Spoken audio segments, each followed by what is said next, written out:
একটি বিষয় হচ্ছে যে আমরা দেখছি গতকালকে থেকে বাংলাদেশের বিভিন্ন জায়গায় ঢাকা শহর থেকে শুরু করে বিভিন্ন অপ্রত্যাশিত ঘটনা ঘটছে, সহিংসতার ঘটনা আমরা শুনতে পাচ্ছি। আমরা আপনাদেরকে স্পষ্ট করে বলতে চাই, এই যে বাংলাদেশের ছাত্র সমাজ একটি এত বড় আন্দোলন করেছে, একটি ফ্যাসিস্ট একটি সরকারের যে একটি পতন ঘটিয়েছে, সেটি আমরা এই কারণে করিনি যে একজন নির্যাতক চলে যাবে আরেকজন নির্যাতক এসে সেই জায়গাটি নিবে। এটি আমরা আমাদের জায়গা থেকে কোনোদিনও মানব না। বরং এই যে নির্যাতনের যে প্রসেসটি রয়েছে, যে সিস্টেমটি রয়েছে, এই সিস্টেমটি ছাত্র সমাজ বা বর্তমান বাংলাদেশের যে প্রজন্ম তারা চায় না।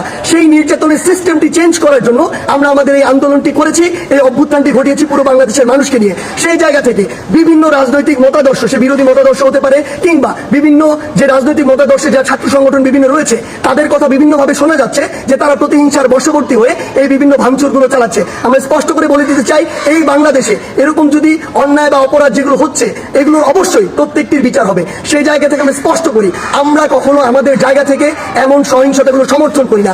একটি দল 15-16 বছর ধরে বাংলাদেশে এই একটি রেজিম চালিয়েছে, একটি যে স্বৈরাচারী ব্যবস্থা চালিয়েছে, আবার কেউ এসে যদি এটি চালায়, তাহলে আসলে পরিবর্তনটা হলো কি, লাভটি হলো কি? আমাদের প্রত্যাশার সাথে এটা কোনোদিন প্রাসঙ্গিক হয়? কখনো হয় না। তাই আমাদেরকে এটা আমাদের কাজের মাধ্যমে প্রকাশ করতে হবে যে আমরা যে বাংলাদেশের স্বপ্ন দেখি সেটি আসলে আমরা সত্যি করতে চাই। আরেকটু স্পষ্ট করে কথা বলতে চাই, সেটি হচ্ছে যে আমাদের যে সংখ্যালঘু ভাই বোনেরা রয়েছে, তাদের বিভিন্ন ধর্মীয় উপাসনালয় রয়েছে, সেগুলোতে অনেকে চক্রান্ত করে আঘাত করার চেষ্টা করছে, অনেকে প্রোপাগান্ডা ছড়াচ্ছে, যা হচ্ছে না তাও বলছে। সেই জায়গা থেকে আমাদের সকলকে, সকল ধর্মের বর্ণের সকলকে এই দায়িত্ব নিতে হবে যে আমাদের যে ভাই বোনেরা এটি শিকার হচ্ছে, তাদেরকে আমাদের প্রোটেক্ট করতে হবে। একটি জিনিস মনে রাখবেন, 1971 যখন বাংলাদেশ স্বাধীন হয়েছিল, কোন নির্দিষ্ট ধর্মের মানুষের কারণে